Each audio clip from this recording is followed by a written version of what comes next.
Here we have a GPX4500, belongs to Vin Johnson.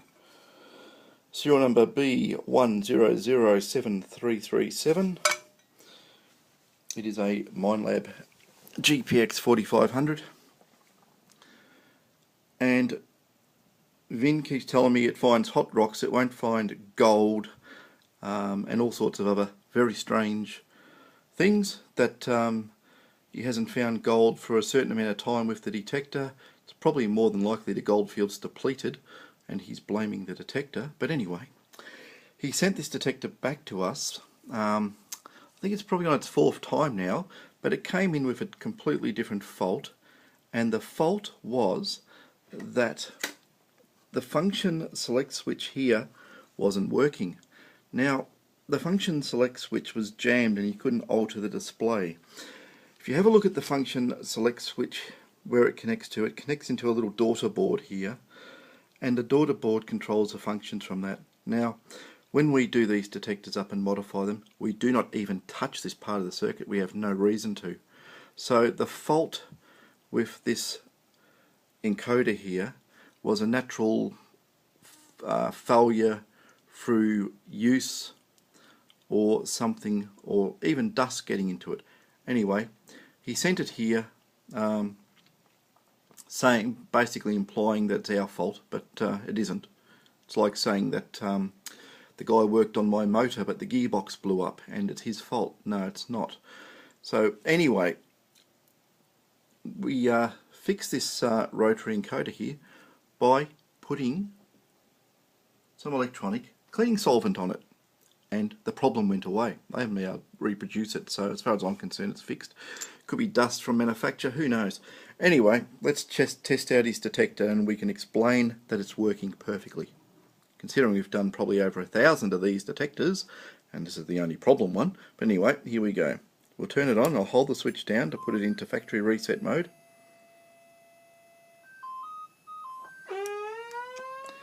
As you can see, oh look, the rotary encoder is working again. Anyway, so that's all settings reset.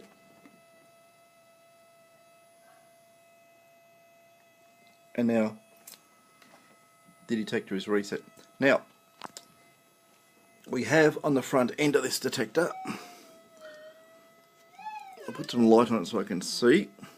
It's in deep mode, it's in mono, it's in tracking, and cancel. Sorry, cancel. It's in mono. As you can see the switch there, if it was in cancel I could understand. The gain is set to 0, so the detector is inherently self-stable.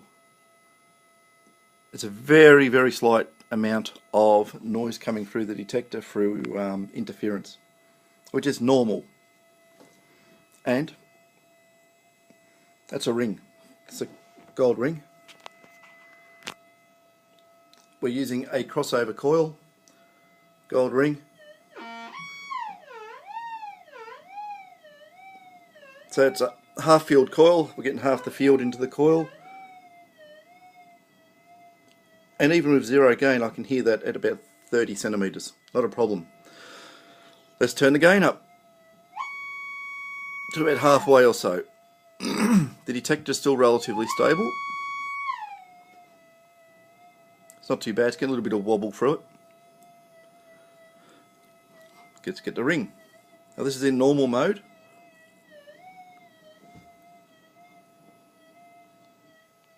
Oh God, there we go.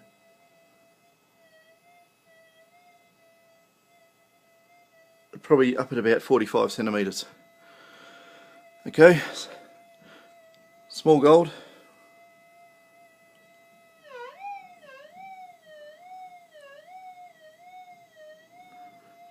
It's doing exceptionally well to pick that piece of small gold up. Okay, hot rocks.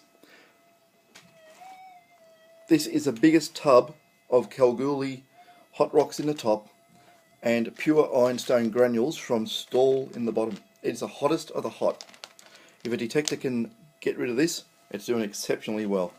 Anyway, let's see what happens. As you can tell, the initial first response is it's a metallic target, which I wouldn't be at all surprised. So let's flick it the detector from fixed into tracking, and quickly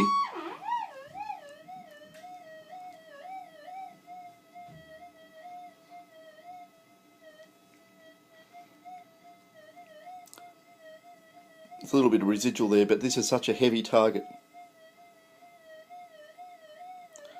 They probably flick it again. Hang on. There, into tracking.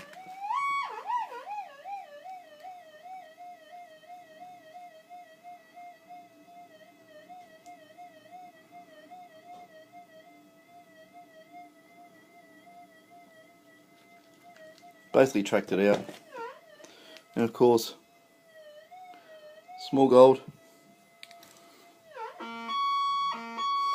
ring.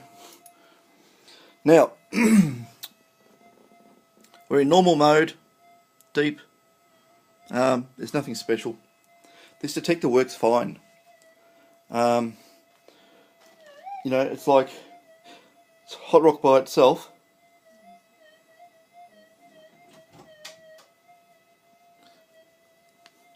Yeah, I'm making videos. I'm videoing. Hot rock. There. Detector's quiet. Gold ring. Okay, so it's probably mucked around the set point of the detector on the ground balance, which it has, which I expect it to track. Just flick. Wrong button. Fixed. Tracking.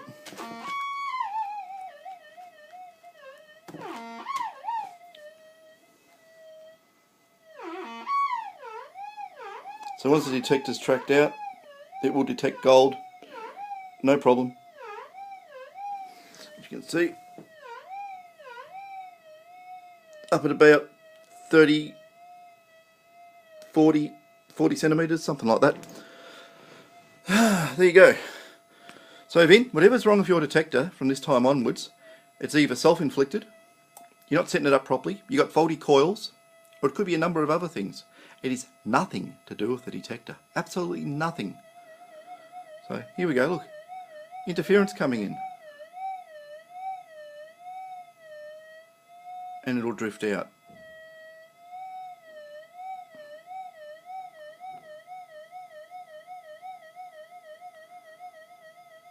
And it's going. That's normal. All detectors do that if you've got 50 Hertz around. There you go. Back to nice and stable again. So it's not a bad detector actually. Works quite well. So small gold. And where are we?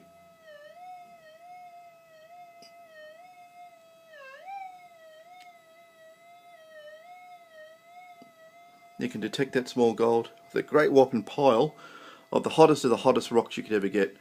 If you actually look at this stuff, if I had a magnet here and stuck it in, I mean, that is pure iron. All these are basically pure iron balls. So it can actually track that out. It doesn't pick up hot rocks. The only reason it would pick up a hot rock was if it wasn't ground balanced properly in the first place. Here we go, banded hindstone. Nasty stuff. Let's see. Okay, let's flick it from fixed into tracking.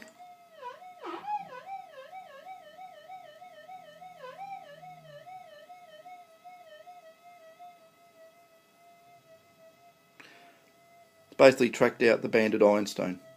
There's nothing wrong with the tracking circuit. There's nothing wrong with the detection circuit. There's nothing wrong with the detector, mate.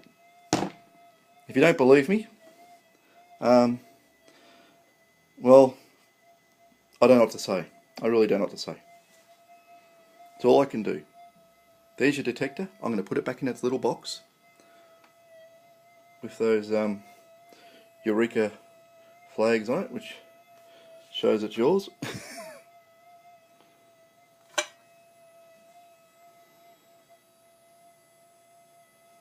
Let's prove it. Is this detector working?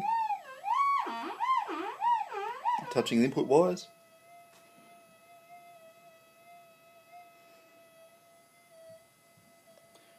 There you go, 10 minutes of video to show you that your detector is working perfectly fine. So, yep, if you don't find gold, you're in the wrong spot, or you're doing something wrong. Or there's no gold left.